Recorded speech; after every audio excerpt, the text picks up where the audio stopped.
Hello and welcome to the Gerry Leeds United show. We are coming on here just a few minutes after Leeds have finally conquered London. I don't know who else has conquered London. I'm not great into the history, but we went there like a marauding army and finally done it. Finally took 3 points in London, which is it's been a while. So I'm joined here this evening by Brian. So we're going to have a wee chat about the game, and thankfully we've got that London issue off our back. So what's your kind of first reaction to the game itself, Brian? Well, first of all, I think, Gerry, there's a sense of relief that we got what we deserved, because we've had a few games recently where we probably haven't got quite what we deserved. I thought we played really well tonight, right across the game. Bit disappointed about their goal, but to be fair, they probably deserved a goal because they did a few chances. We could have had 4 or 5 quite easily, and but overall, I don't think anybody could come on and go it was an unfair result. But yeah, I think relief would be the number one thing I'd say. I've got my lucky Leeds top on. I'm not a big wearer of Leeds tops. I have a few rigs, and I did sneakily order the green and blue away rig there. That's down to 30 quid in the shop. It's on its way. I might wear that the next match. But yeah, a sense of relief and a fair result. When we scored 2 goals, the first one was just Luke Ayling. Oh my God, Barry Gibb, what a goal! What a headed goal! But for VAR to come on, oh my God, I suppose like every fan, I love it. I hate it. I mainly hate it at the minute. But what do you think yourself?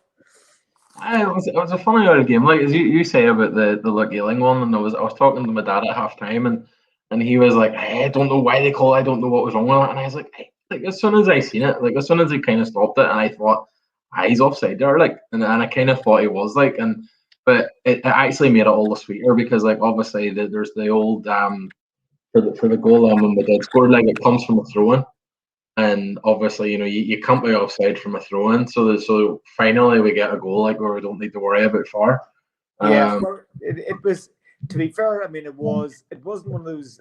It wasn't diabolically unfair. He probably was. I mean, he was offside. I think. If the linesman had flagged, that would have been fair enough. But they have to keep their flags down now, largely, and wait for VAR, which sort of makes it all feel a bit false. And then for both our goals, I'm sitting going, I bet you there's VAR. I bet you there's VAR. So it was. I was pleased. I was pleased to get Paddy a goal tonight, and I just felt that was going to be his night. That it was almost like right, Southgate. I'll show you a wee bit. I think you know what Southgate. Like you have to when you're a manager and you're picking an international team and all that. I mean, I don't think you really get too many plaudits unless you're winning all the time. And to choose Watkins over Pat, that's one thing. That's fair enough. That's a choice.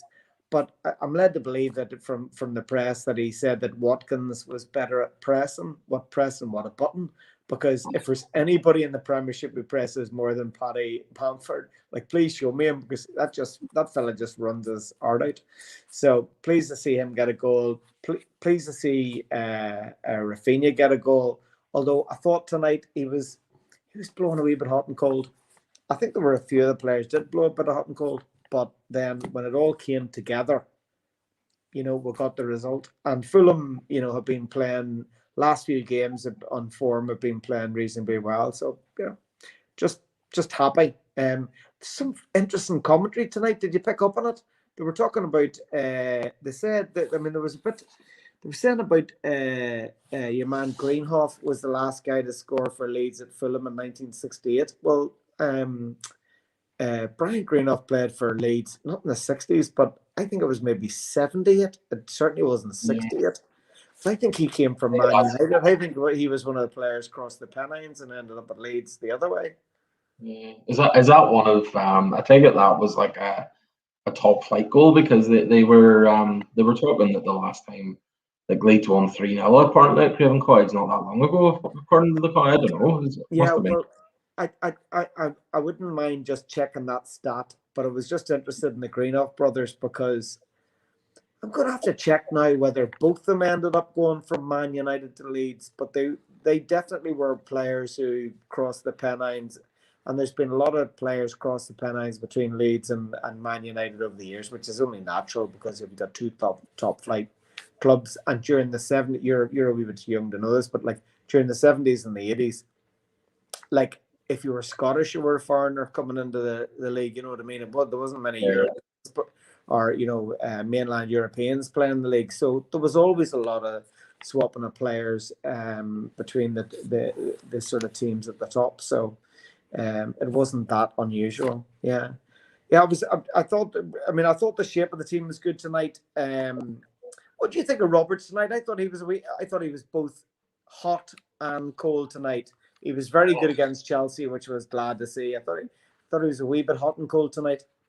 He's kind of one of them guys who, like, he's a grafter, but like I never really like whenever whenever you've got Rafinha on the ball, you kind of expect something to happen. But when it's Roberts, you're kind of thinking like find somebody that can do so. I don't feel like, I know he's still very young, so it can come, but I just don't feel like he's probably not going to take that next step. But to be fair to him, Bielsa obviously sees something in him. Do you know what I mean? And he keeps playing him, but I don't know. To me, there was a couple of players tonight where I thought, like, some players who I think come in with a bit of stick, and I thought they were pretty good tonight. I thought down the left hand side, Ali Osmia and Harrison were both good. A lot of abuse, and I thought they were good tonight. Yeah. But I thought some of the players, like, I don't know, it was a strange game. Like, it was like, if you were going back through the season, and you probably look at the chances that both teams had, and probably for a neutral, it was a really good game. But in comparison to some of the games that we've had this season, and it maybe just it felt a wee bit flat. It kind of felt like they maybe weren't that good, and we just kind of done enough. Do you know what I mean? My big fear going into tonight was thinking they're scrapping. In the last kind of 10 games of the season, who's in a relegation battle and who's not. Leeds are kind of the sort of team where Leeds could afford to go on their holidays basically now, because they've got 39 points on the board and they're not going to reach Europe, I don't think, and they're pretty much safe. So it's Fulham are probably looking at teams like Leeds and thinking that was an opportunity for them tonight. You know what I mean? We're like, Leeds aren't, they're not really for anything. We could, but they just didn't. I know they forced a couple of good saves out of Millier, but a lot of it was again our downfalls at corners. We were so messy at corners at times, and we just we lacked a wee bit of confidence in defence, and I wonder, sort of. I know, everybody seems to not really like him, but I just thought a lot of the game tonight was a good advert for Cooper, and just being a leader. I think sometimes a centre back partnership needs a guy who's going to be a leader, and then another one. And it felt to me like Struijk and Llorente, neither of the two of them were particularly providing that leadership. I thought that they played better against Chelsea than they did tonight, and yet that. It's I think you've hit on a really interesting point there. I really rate Cooper. Now he wouldn't be in the top 10 central defenders in the Premiership. I think he's probably pretty middle of the road. But I agree with you. I think he's well organised. I think the team respond to him. I think when he shouts, people listen. And there was a little bit. I agree with you about the leader. I think that's quite intuitive. I think the leadership bit between Struijk and Llorente to me, Struijk's still a bit of a kid. I don't know whether it's a language thing or whatever. I'm not sure what languages they talk, but they were a bit confused a couple of times, and they were confused from the second minute. And I thought that really unsettled them in the second or third minute, because in both the first and the second half, Fulham sort of started quicker than us, and it's usually the other way around. But good to see Koch getting back on the pitch tonight, although when we substituted him onto the pitch, I was going, he could end up being in the middle of something and confusing everybody, because with three central defenders on, although I think they stuck him in the midfield just as an extra body. I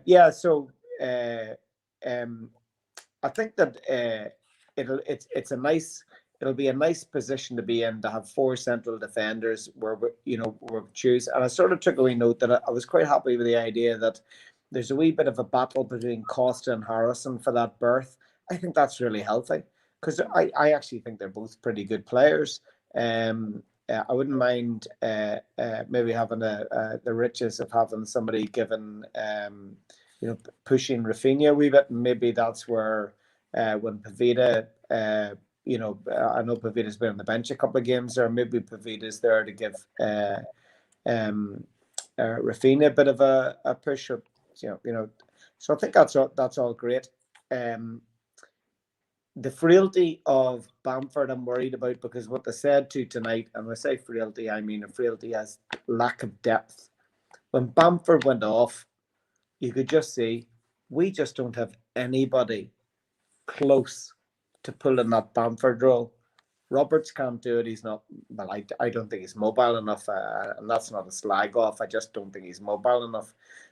So from unlike Man City, who really don't have a number 9, I think our system really suits having that sort of, quite mobile number 9, and I actually thought that Paddy had a good match tonight. So it'll be interesting to see. And funny enough, I was hearing it, I don't know, it was on Twitter or in the press today, that Bielsa was saying, he's not overly worried about signing another central attacker during the summer window. You said something very interesting, really caught on to what you said there, which is, at 39 points now, there'd be a lot of teams maybe would feel they're on holiday. I can't imagine Bielsa doing the holiday routine with them, though. Can you? No, I think they'll all now be playing for the place. End of story. Yeah, I think there's probably, well, certainly, like you look at them centre backs, you've got 4 centre backs who've all probably feel like if everybody's fit, would have a shot. They'd probably all fancy their chances in there. I think maybe at right back, look, Ayling could kind of do a wee bit of competition again. Like, look, I know like everybody was talking about Ayling for England, but I just have, I don't know. There's just, like, again tonight, I thought, like their goal, I thought was like, it was poor, like it was really bad, and like it's one thing, right? It's one thing being not good at set pieces or losing a header, but for a guy to be standing on the edge of the 6-yard box and volley the ball from 6 yards out from a corner, that is not good enough, nowhere near good enough. And I just to me, I think Ings kind of like, I genuinely think if you went through all the goals that we've conceded this season and he says, right, who was probably at fault for that, I think Ayling comes out on the top of it. And yes, and know that he's very good on the other way, but I think sometimes he's a liability, and I know that that's not going to be a popular thing, because I know he's very popular with the Leeds fans. But just to me, I think we need to get another body in there, and at the very least pressure him. Yeah, I think. Yeah, I mean, it's hard to disagree with that. For such an experienced manager to have such a frailty in something relatively basic, you'd have to say that that is something that, is that a player thing? Is it a tactical thing? Is it a quality thing? If the manager accepts responsibility for everything, then he's certainly got to accept responsibility for that. But I'd turn out and say that what I'm not sure the stats would back me up, but my gut feel, I can sort of hear James on my shoulder here going, "No, you're wrong." But my gut feel is that Llorente has given away as many goals. Definitely, Koch has definitely lost players in the box for goals. I'm not as 100% sure about Cooper, but I don't think, I think it's almost like there's a sort of plague of mistakes in the defense. But we've got 4. I don't see us selling 2 of the 4 and replacing the centre backs. I agree. To me, Ayling's I just love Ayling. I just think that he's a tour de force. He's just brilliant. Defensively, perhaps I agree with you. Alioski, we definitely need a left back. I don't think there's any doubt about that. He blows a wee bit hot and cold. I really enjoyed him tonight. I thought it was good tonight. But anyway, I sort of don't really want to do any criticism tonight of the team, because I thought that as a team performance was pretty good. And I wrote down at halftime when Mitrovic came on, in fact, I even think I sent it to the group a wee bookie sign, because that wee bugger, there's just some players that you look with Leeds and you just go, he is going to score.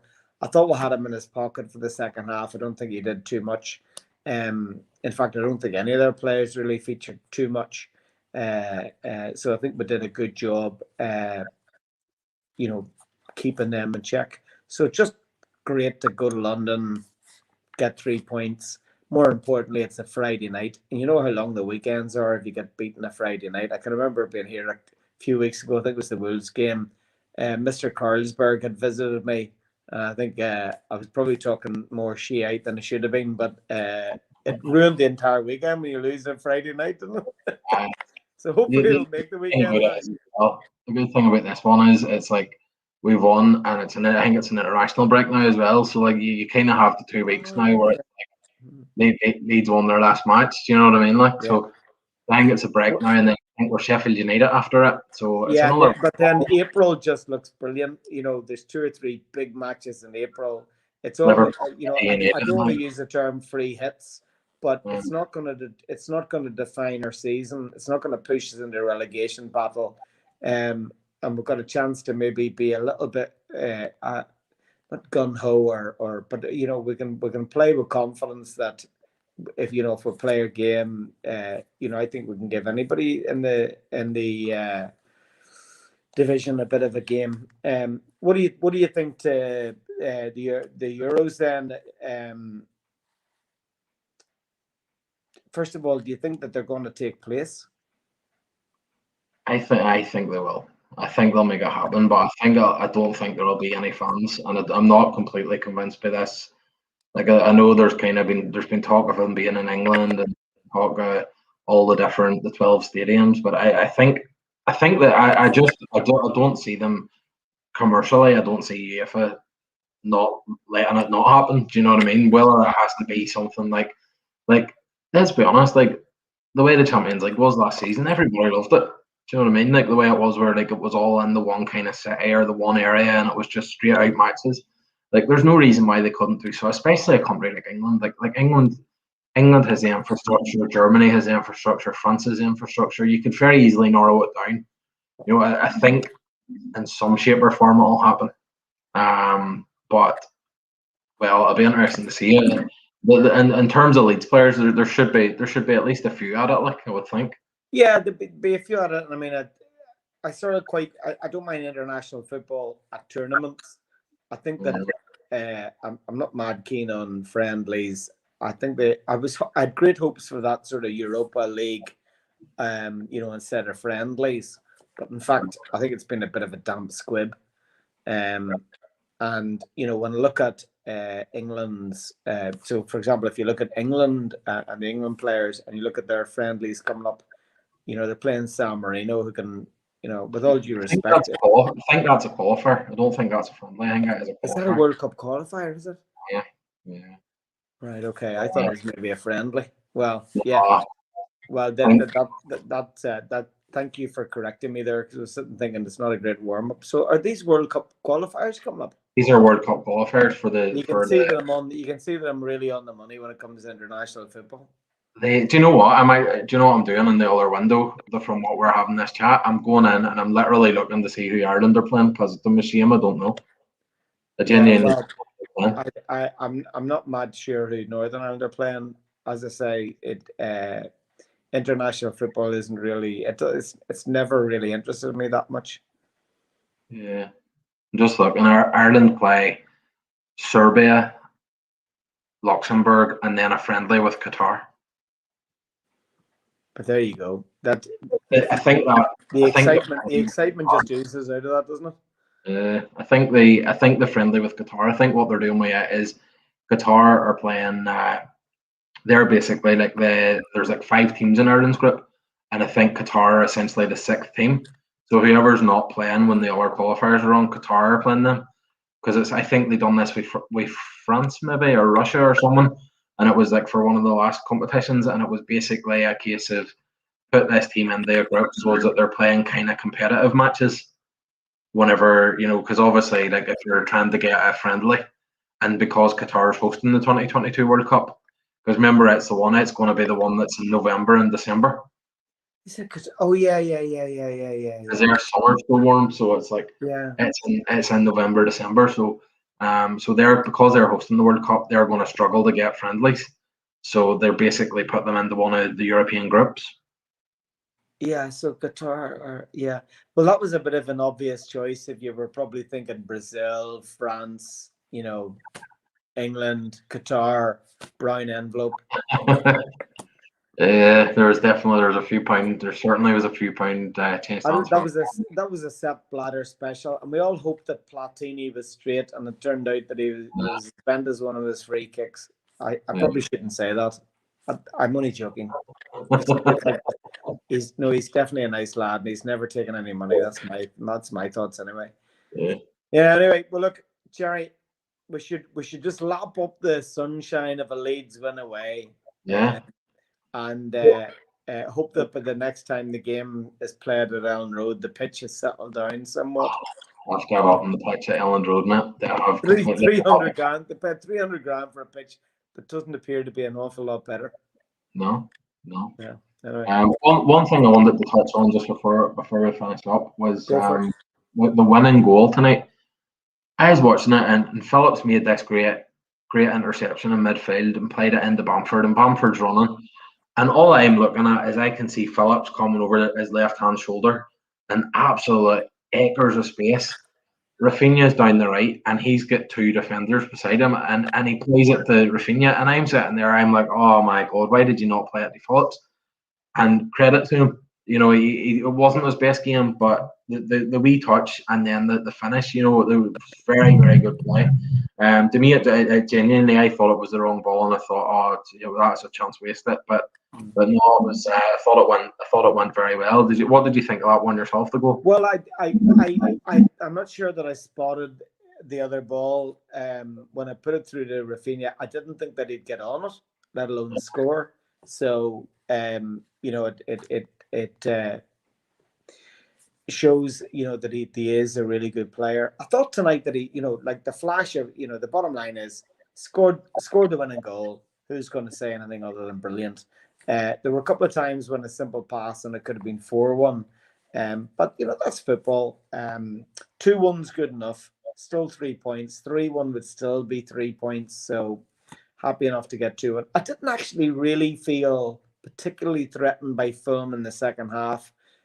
Although in the pit of my stomach, I was thinking, if anybody's going to annoy me, it's going to be Mitrovic. He's just that annoying against Leeds player that sort of Anyway, but at least the one thing I would say is, I want to mention something before we go because I'd be really interested to hear your opinion. What did you think of Hong Kong Phooey last night? Khmer Did you see it? Did you see the video footage of it? I as soon as I seen that there was a straight red card deflected on and had a wee look at it, and it was like, do you know what the thing was? It was like you could look at it and say, like, I don't for 1 minute think that he genuinely like leaped up there and thought, I'm going to take the keeper's head here, like. Yeah. But he got the ball and then just straight, like, it's like you can't argue with it, like, you know what I mean? It's a red card. Yeah. I would add first of all, I don't think Roof's a dirty player. He wasn't a dirty player at Leeds. I didn't see a lot of him when he was at Anderlecht, and haven't seen a lot of him at Rangers. I have another question I want to ask you. But and you could definitely see that he has had his eye on the ball, but like the picture, the still photograph of him in the air doing what looked like kung fu. It wasn't a good look. Now, I've heard that you support Celtic. I'm not 100% sure about that, but I have heard that you've got a bit of a penchant for Celtic.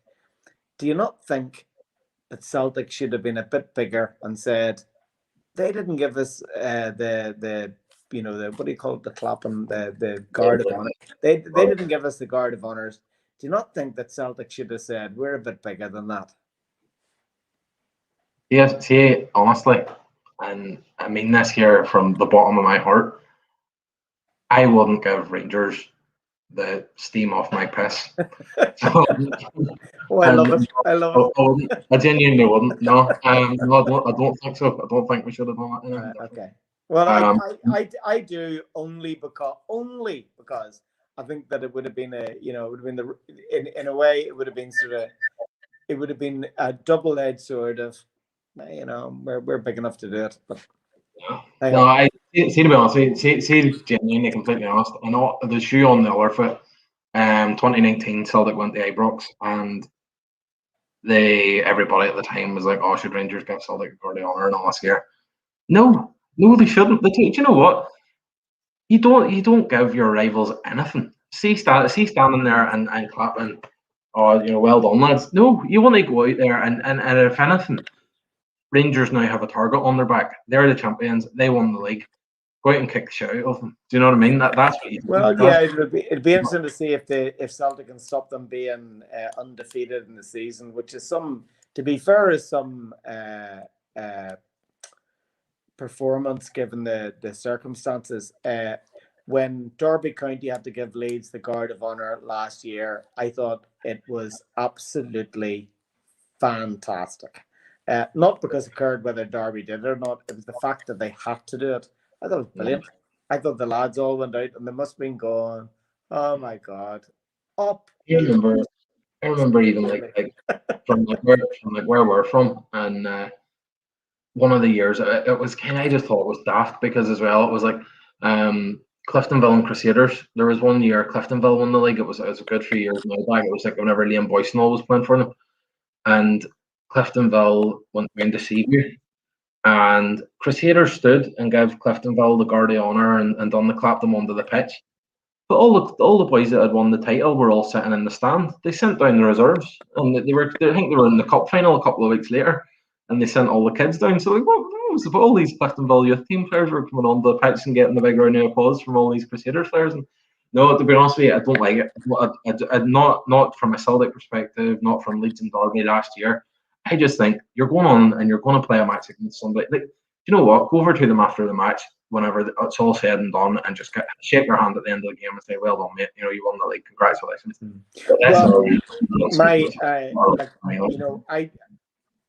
My dad, God rest him, would have been a Celtic supporter, although he wasn't a massive football fan. He would have he was old enough to remember Belfast Celtic and the whole rivalry, before the war and all that. So he would have been I would call him a soft Celtic supporter.